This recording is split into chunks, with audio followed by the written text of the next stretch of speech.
ભરૂચ શહેરના સોનેરી મહેલ વિસ્તાર સ્થિત અખિલ હિન્દ મહિલા પરિષદ સંચાલિત ડૉક્ટર ગંગુબેન હડકર હાઈસ્કૂલ ખાતે વિદ્યાર્થીઓના આધુનિક શિક્ષણને પ્રોત્સાહન આપતા એક મહત્વપૂર્ણ કાર્યક્રમનું આયોજન કરવામાં આવ્યું હતું.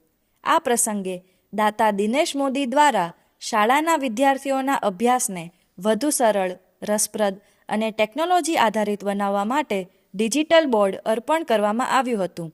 શાળા પરિવાર દ્વારા દાતાનો આભાર વ્યક્ત કરવામાં આવ્યો હતો અને ડિજિટલ શિક્ષણના વધતા મહત્વ અંગે પણ પ્રકાશ પાડવામાં આવ્યો હતો. આ પ્રસંગે શાળા સંચાલક મનહર વાઘેલા, બિપિન ચદ્દરવાલા સહિતના આગેવાનો, શિક્ષકગણ અને વિદ્યાર્થીઓ ઉપસ્થિત રહ્યા હતા. શાળાના સંચાલકોએ જણાવ્યું હતું કે ડિજિટલ બોર્ડના ઉપયોગથી વિદ્યાર્થીઓને આધુનિક શિક્ષણ પદ્ધતિનો વધુ લાભ મળશે અને શિક્ષણ કાર્ય વધુ અસરકારક બનશે.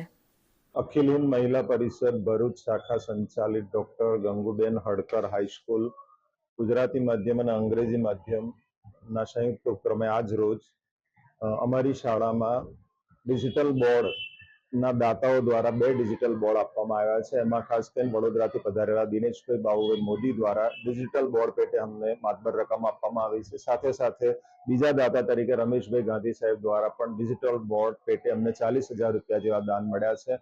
એમનો મુખ્ય ઉદ્દેશ એવો છે કે આ શાળાના જે ગરીબ બાળકો છે, ગરીબ બાળકો વર્તમાન સમયનું જે ડિજિટલ શિક્ષણ છે અથવા તો ઓનલાઈન જે શિક્ષણ છે એનો સમગ્ર લાભ મળે એવા ઇન્ટેન્સ સાથે એમણે આ શાળાને ડિજિટલ બોર્ડ દાન આપ્યું છે અને બાળક એનો સદુપયોગ